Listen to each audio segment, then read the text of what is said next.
Let's talk about the Red River Rivalry. That is a mouthful. Texas is a 7-point favorite against Oklahoma in the Cotton Bowl. Let's go Bill, Reese, Pete. So I wrote a piece on Wednesday about 10 games that describe the Red River Rivalry, basically. I always enjoy doing those pieces, and it's fun kind of, reliving Spygate from the 70s when Darrell Royal challenged Barry Switzer to a lie detector test to prove they weren't spying on practice, and Switzer then later told a reporter that, it was semantics. He said, I said my staff didn't spy, and that was true because it was actually Fairbanks' staff before he left a few years earlier who spied.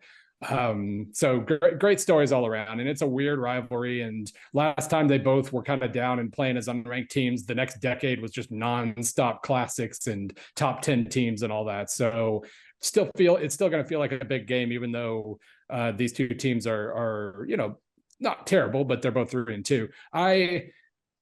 My numbers say OU still has a 50-50 shot. They look really good the first 3 weeks. And my numbers don't know that their quarterback situation feels extremely dire at the moment.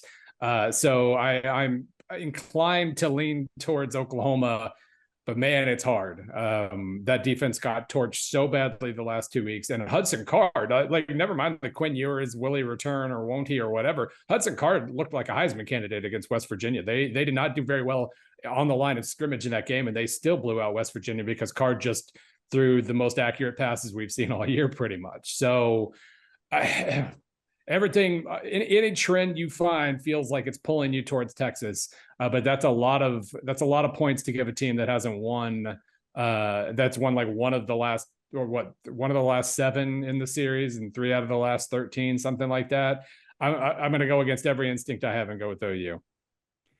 I have those same instincts, Bill, because of the way Oklahoma has just found a way. I mean, like even last year, Texas spitting up the big lead, which has become commonplace for Texas. The emergence of Caleb Williams last year.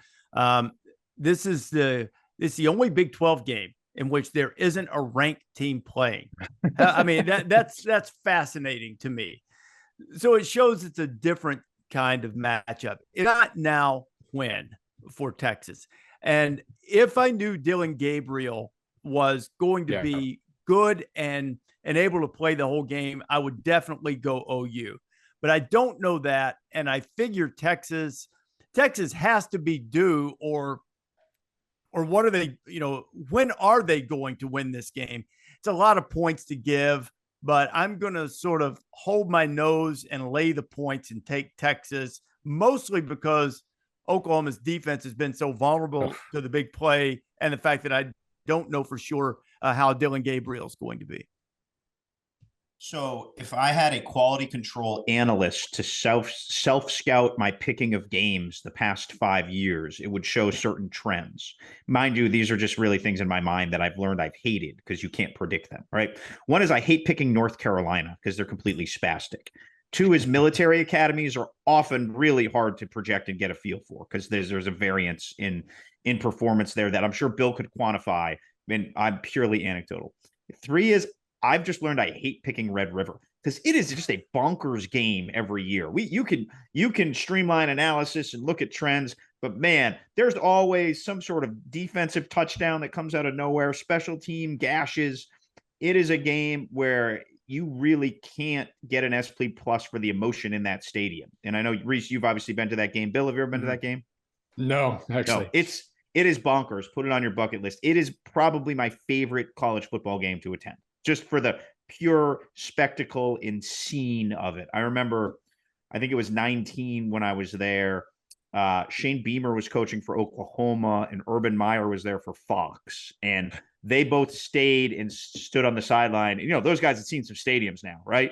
And they were both like, wow, this is different. Like, this is something different. So all that said, I'm just going to go completely on who would I feel less good taking, right? Dylan Gabriel's status is up in the air. In this post-Tua era that we're in right now, I'd be pretty surprised if he plays. That's just general thought. Yeah. Quinn Ewers' timeline has pointed for him to come back for this game for a month.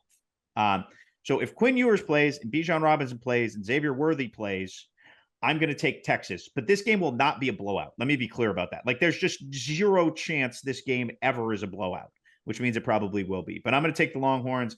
I'm going to assume they cover, and I just think they're going to have superior skill against a defense that has just been an unmitigated mess under Ted Roof. There's no other way to say it. They can't line up. They can't tackle. So if you have the best tailback in the country, presumably a pretty good quarterback with either one, right? Hudson Card's played well, as Bill pointed out, and Xavier Worthy appears to be healthy and kind of clicking again.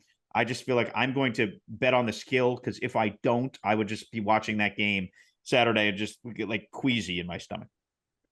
This rivalry in the past has been kind of a show of power kind of deal, but one team wins a bunch in a row and then the other team blows them out and wins a bunch in a row, and we go back and forth. You know, the 2000 Oklahoma game, or the huge 63-14 win, and then Texas does the same 5 years later.